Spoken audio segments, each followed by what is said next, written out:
Olá, boa tarde. O programa Resenha segue entrevistando os candidatos ao Senado Federal de todos os partidos e das coligações que disputam as eleições de 2018 no Maranhão, independente da representatividade das legendas do Congresso Nacional. A ordem das entrevistas foi decidida em sorteio, feito na presença dos representantes de todos os partidos. Serão 26 minutos de programa Resenha e também estamos ao vivo na Rádio Difusora FM 94.3. O nosso segundo entrevistado de hoje é o candidato do PSTU ao mandato do Senado, Saulo Arcângelo. Ele tem 47 anos, nasceu em São Luís e é formado em Ciência da Computação. Saulo, boa tarde. Boa tarde, Tevaldo. Boa tarde a todos que assistem a Resenha. Candidato, a nossa primeira questão é sobre segurança. No Congresso tramita propostas, uma proposta basicamente que estrutura as polícias nos estados e no país. Uma delas é desmilitarizar a polícia militar e unifica com a polícia civil, porque é só uma polícia no Brasil. Qual é a sua opinião de unificação da polícia militar e desmilitarizar a PM nos estados e no país? O nosso partido sempre teve uma posição favorável à desmilitarização da polícia. Nós temos uma polícia que vem desde o regime militar, uma polícia que você tem uma hierarquia, né, uma polícia cada vez mais repressora, né, e nós temos uma posição favorável, né, pela unificação das polícias civil e militar, né, e que, inclusive, os trabalhadores da polícia possam se organizar. Hoje é proibido, inclusive, reivindicações dos policiais, fazer greve, né, e nós somos de acordo, né, criar essa polícia única e uma polícia que também você tem um processo de escolha dos delegados, inclusive nas próprias comunidades. Essa é uma posição do nosso partido, do PSTU. Ainda no ponto de segurança, candidato, uma outra proposta que se discute que a PM e as polícias, seja estadual ou municipal, seja proibida de utilizar balas de festins e assemelhados em manifestações públicas no país afora. Acidentes, há casos, né, no país, né, de acidentes e de lesões causadas por esse tipo de uso, né, por esse tipo de equipamento. Como é que o senhor vê essa posição? Principalmente que eu já fui vítima, né, inclusive de várias manifestações que nós participamos, né, tanto aqui no estado do Maranhão, também como reivindicações a nível nacional. Muitas vezes a polícia utiliza desses mecanismos, bala de borracha, gás lacrimogêneo. Então isso é o papel que a polícia hoje tem, uma polícia de repressão, de ataque, de criminalização dos movimentos.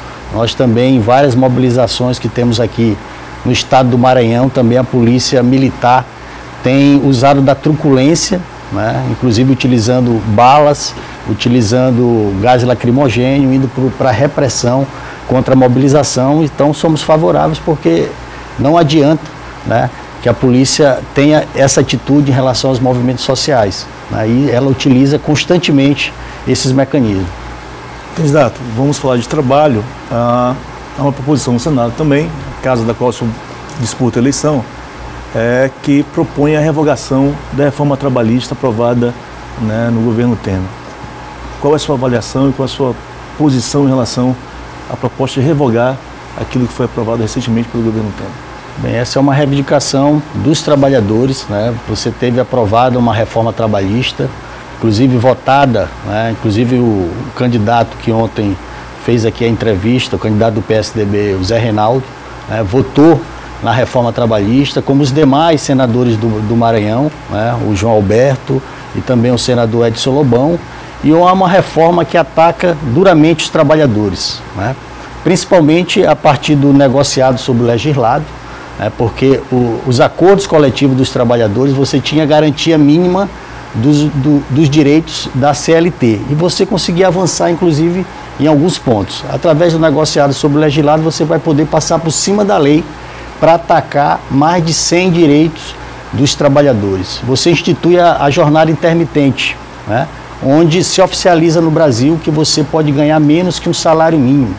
E aí pesquisas já indicam que os novos contratos de trabalho, a partir da jornada intermitente, o trabalhador passa a ganhar em torno de R$300. A gente sabe que o trabalhador não consegue sobreviver com salário mínimo, né? E agora com os novos contratos, a partir da jornada intermitente, onde o trabalhador é avisado pelo patrão 3 dias antes que ele vai trabalhar um determinado horário, 2 ou 3 horas, né?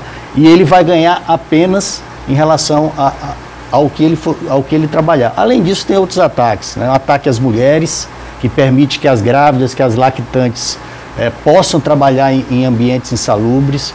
Você também fragiliza o sindicato, porque nas próprias negociações pode ocorrer negociações por fora do sindicato, inclusive com demissões em massa, sem a participação das entidades. Então você tem um ataque duríssimo aos trabalhadores, que junto com a lei da terceirização, que você ampliou o trabalho parcial, que antigamente era de 25 horas, você pode chegar até 32 horas por semana do trabalho parcial, você ganhando proporcionalmente ao salário mínimo, né? Você ampliou toda essa desregulamentação das leis trabalhistas, ampliando o caos social, né? Ampliando o desemprego desse país, um desemprego que já chega a quase 30 milhões de trabalhadores, né? Ou que procuram emprego e não acham mais, ou aqueles que já desistiram, né, de procurar emprego. Então é uma reforma trabalhista que ataca duramente todos os trabalhadores, e a gente tem uma posição totalmente favorável à revogação dessa reforma trabalhista. Candidato, tem um projeto de lei no Senado, e aí dentro dessa questão do trabalho e da Previdência também, que trata da perda do cargo público por insuficiência de desempenho. Quer dizer, nada mais é do que acabar com a estabilidade do servidor público na esfera federal, estadual e municipal. Como é que o senhor vê essa proposta, né? E caso o senhor chegue ao Senado Federal, o que você vai discutir, vai debater, vai propor em relação ao fim da estabilidade do servidor público nas esferas estadual, federal e municipal? Primeiro que é um projeto, o PLS 116, que já tem um vício de iniciativa, teria que ser do Executivo, né? Mas, infelizmente, a Comissão de Justiça do Senado Federal, presidida pelo senador Edson Lobão, né, conseguiu aprovar, né, na Comissão de Constituição e Justiça, mas fizemos um enfrentamento grande ali no Senado Federal, que é uma casa que tem uma dificuldade de acesso tremendo, né? Quando nós fazemos o enfrentamento, até uma dificuldade de acessar aquela casa, mas os trabalhadores conseguiram reagir, né?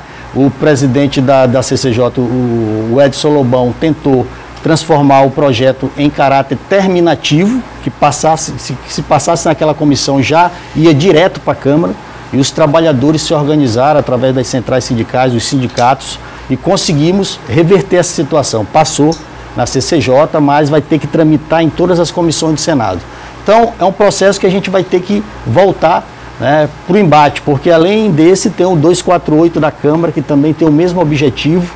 Na realidade é para demitir servidor público, é o ajuste fiscal sendo implementado depois da emenda constitucional 95, né, tem a único, se for olhar todos os artigos, né, você tem um ataque, um assédio e uma possibilidade de demissão do serviço público. Não é para melhorar a qualidade do serviço público, porque o trabalhador, inclusive, tem processos disciplinares, você tem uma estabilidade, mas esse projeto, na realidade, é para atacar e demitir servidores públicos. Saindo dessa questão do trabalho, e aí na pauta econômica e tributária, há um tema que é a previsão legal na Constituição Federal, que é o imposto sobre grandes fortunas, né, mas até hoje não regulamentado. Mas, né, isso está em debate no Senado, há uma proposição que trata disso, que estabelece inclusive o valor acima de 2,5 milhões, né, de patrimônio que possa ser tributado. Qual é a sua posição sobre isso, candidato? Bem, Tevaldo, a gente sabe que os ricos cada vez mais no país, né, têm ganho cada vez mais dinheiro. Inclusive no próprio momento de crise econômica que a gente vive desde 2008, né, você tem um aumento do número de bilionários no país. Então nós somos favoráveis à taxação das grandes fortunas, mas não adianta apenas taxar as grandes fortunas, né? Porque nós temos o pagamento da dívida pública, né? Nós sabemos que nós temos a 8ª economia do mundo, né?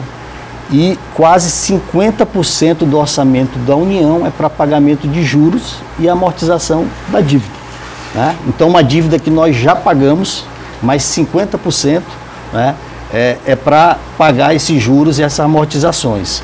E com a emenda constitucional 95, que foi aprovada inclusive pelo Congresso, pelo Senado, pelos senadores aqui que estão tentando novamente se reeleger, né, que votaram a favor da emenda constitucional 95, que é um duro golpe na questão das melhorias sociais, porque você vai congelar por 20 anos, né, as verbas das áreas sociais, então a saúde, a educação, a segurança, a moradia, você vai poder congelar.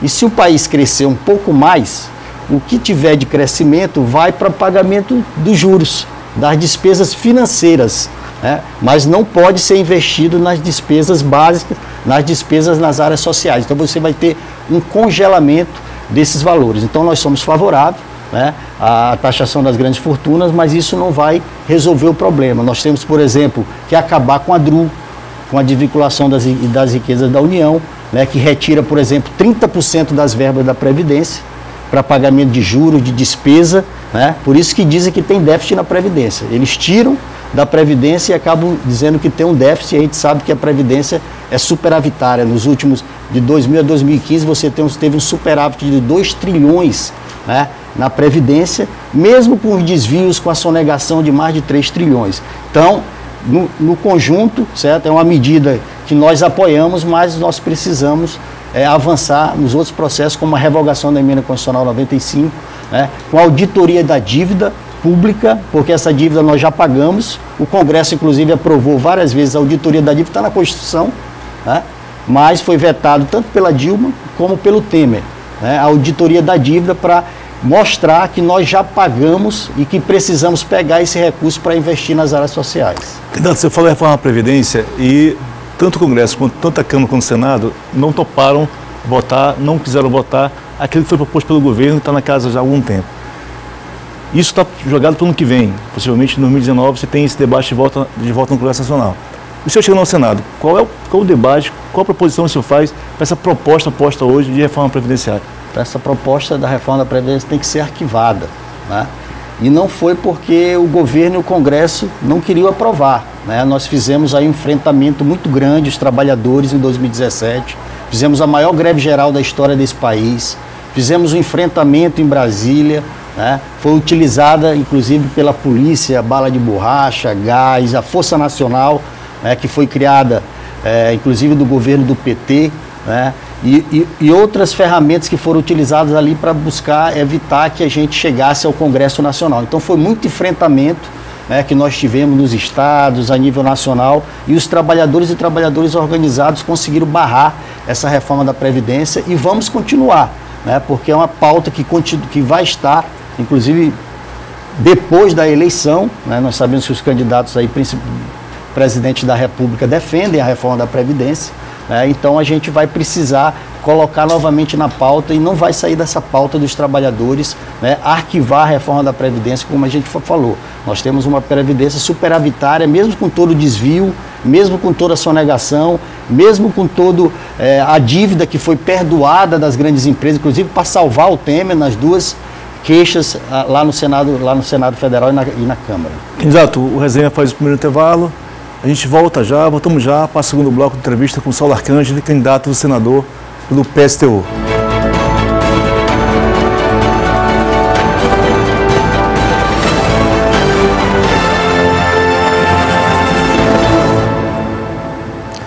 De volta ao vivo para uma resenha, na eleição de 2018, aqui no estúdio, candidato ao senador pelo PSTU, Saulo Arcangeli.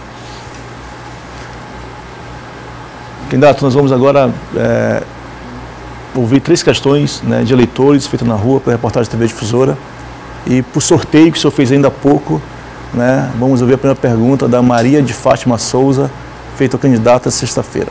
Então, primeira pergunta da Maria. O que ele vai fazer pela saúde, que está uma precariedade? Questão da saúde, candidato. Bem, como isso puxa, inclusive, aquela discussão que a gente fez anteriormente, né? Congresso Nacional, inclusive o Senado, com o voto dos senadores do Maranhão, né, o João Alberto, o Edson Lobão, né, que estavam e votaram na emenda constitucional 95, você por 20 anos vai congelar verbas em outras áreas, inclusive na área da saúde, né? Isso, nós já estamos sentindo, né, a implementação dessa emenda constitucional 95.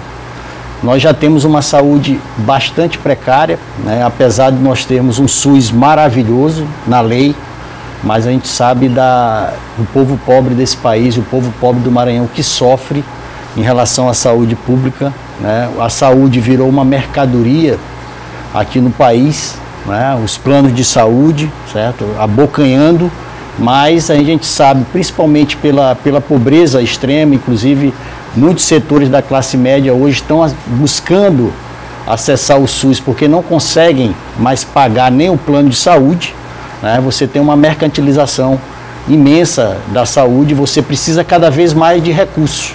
E como é que a gente vai congelar por 20 anos a verba em saúde? As pessoas vão nascer, nós sabemos que a gente tem um país, né, que doenças estão voltando, doenças principalmente pela falta aqui no estado do Maranhão, né? Você não tem saneamento básico, apenas 12% da população tem acesso ao esgoto. Você tem um processo cada vez maior, né, de pessoas que precisam, que necessitam ter o acesso à saúde, e a gente vê as filas dos hospitais, né, principalmente em São Luís, porque o interior ainda os outros municípios do Maranhão ainda é pior, né? Então você tem que cada vez mais ampliar a verba na saúde, garantir um SUS, garantir um sistema de saúde público, porque infelizmente os governos, inclusive o governo do Maranhão, tanto o governo anterior como o governo atual, tem um modelo de privatização da saúde, entrega da saúde para essas grandes empresas, né? Essas grandes empresas empregam trabalhadores, nem pagam seus trabalhadores, prestam um péssimo serviço porque a gente não tem uma saúde pública. Se diz que é pública, mas é uma saúde para entregar para os grandes empresários. Você não tem concurso público na área de saúde, nas várias áreas, você não tem saúde preventiva, como a gente falou, você não tem esgotamento sanitário. Então, você precisa investir na saúde, mas você tem que revogar a nível nacional essa emenda constitucional 95, que por 20 anos vai congelar as verbas na saúde pública e as demais áreas. Candidato, vamos à segunda questão, feita pelo estudante Ellen Mello. Eu queria perguntar a respeito do aborto. Várias mulheres morrem a cada dia na fila do SUS e por não ter o preparo para fazer o aborto. E aí eu queria perguntar se eles são a favor ou contra da descriminalização do aborto, visto que, mesmo com a valorização da vida, várias mulheres morrem com isso. Candidato? Isso é uma boa pergunta, Ellen. E a gente sabe que as mulheres têm reivindicado, né, de todo mundo, né, os 8 de março mundiais, uma das pautas principais é a descriminalização e a legalização do aborto. Aqui eu não vou entrar no debate religioso, é no debate sobre a saúde, no outro ponto que a gente tratou anteriormente. Você tem em torno de quase 1 milhão de abortos que são feitos no país. As pessoas que têm condição vão para uma clínica particular, né, fazer o seu aborto. Os pobres da periferia, né, que precisam ter o acesso à saúde, né, para realizar o aborto, acabam realizando o aborto de forma precária e várias mulheres morrem, né, principalmente da periferia, mulheres pobres. Então, aqui não é a defesa do aborto, é a defesa do direito da mulher de escolha, né, inclusive a partir da saúde pública, você inclusive utilizar mecanismos que possam dar o direito à mulher a escolher se quer fazer ou não o aborto. Porque quando a mulher está reprimida em sua casa e sabendo que se ela for fazer o aborto em alguma rede de saúde pode ser presa, né, ela acaba fazendo o aborto clandestino e acaba morrendo. Então esse debate é um debate que está sendo colocado na sociedade, né, e que nós temos uma posição muito clara, nós somos favoráveis, certo, à legalização do aborto e contra a criminalização, porque as mulheres precisam viver, elas não podem nem ser presas, né, e não podem nem morrer. Então a nossa defesa do aborto é nesse sentido, como uma questão de saúde para evitar as mortes, né, que a gente tem no Brasil e no mundo em relação à prática do aborto. Candidato, agora vamos a ouvir a última pergunta, a terceira e última pergunta do professor Wendel Martins. Não seria mais viável a criação de políticas públicas para a produção de empregos e geração de renda do que armar o cidadão comum? Aí entra a questão também da... Aí ele faz a junção da educação com a possibilidade de revogação do Estatuto de Desarmamento, né, que pode assegurar que qualquer cidadão tenha o direito a usar a arma. Eu acho que é um debate que tem a ligação, porque a segurança, a gente não pode tratar a segurança que você vai ter que só contratar policial e comprar viatura, né? Os governos fazem muito isso, né? Mas a segurança é um processo que depende do investimento na educação, no investimento na saúde, de condições de vida para que a população possa sobreviver. Em relação ao desarmamento, né, nós somos favoráveis à autodefesa, porque o Estatuto de Desarmamento continua as armas, né, com os fazendeiros, continua as armas com as milícias, continua as armas com a polícia, né, e o povo pobre, o povo negro, né, os movimentos sociais são inclusive criminalizados, mortes no campo, né, que acontecem em todo o país. Então, esse desarmamento desarma o trabalhador, mas arma cada vez mais, né, aquelas pessoas que têm matado, tanto no campo quanto na cidade. Se a gente for ver o histórico, né, do Estatuto de Desarmamento, você teve uma ampliação da violência. Se você for ver o Atlas de 2018, né, você teve um avanço do processo de violência, um avanço, inclusive, de mortes por arma de fogo, né, e a gente tem uma posição favorável, né, que esse Estatuto de Desarmamento, que está sendo debatido, inclusive, seja revogado, né, para que também os movimentos, as pessoas possam fazer autodefesa, principalmente um Estado que está a serviço do grande capital, um Estado que está a serviço do latifúndio, dos grandes empresários que matam, que assassinam o nosso povo. Candidato, há um avanço significativo e aí de projetos de lei no Senado Federal sobre territórios de comunidades tradicionais, quilombolas, indígenas, ribeirinhos, e avanço também na retirada de direitos desses povos. Qual é a sua posição em relação a isso, caso o senhor chegue ao Senado Federal? Então, você tem ali na Câmara e no Senado, por exemplo, em relação aos indígenas, são mais de 33 projetos de ataque aos indígenas, né? Em relação aos quilombolas, a PEC 215, que no enfrentamento, né, nós conseguimos até agora derrotar, mas tem também o marco temporal, né, que está sendo discutido, né, tanto no Supremo como também no Congresso Nacional, né, que só legitima as terras quilombolas e indígenas antes da Constituição de 88. Então é um enfrentamento grande, aquele Congresso, como a gente coloca, é um Congresso altamente conservador e o Senado muito mais conservador ainda, né? E nós temos um Estado do Maranhão, um Estado onde as terras precisam ser devolvidas para os indígenas, para os quilombolas, para os camponeses. Nós temos um Estado onde tem o maior número de conflitos de terra.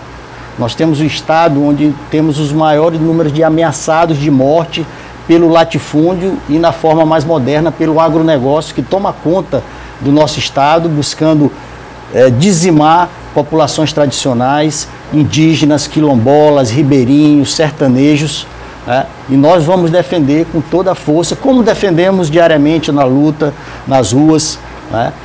A defesa das comunidades tradicionais, como a comunidade aqui do Cajueiro. Você tem um porto privado, mais um porto privado que está chegando ao estado do Maranhão para tirar uma comunidade tradicional centenária que já foi quilombo, né? E aí o capital passa por cima de tudo.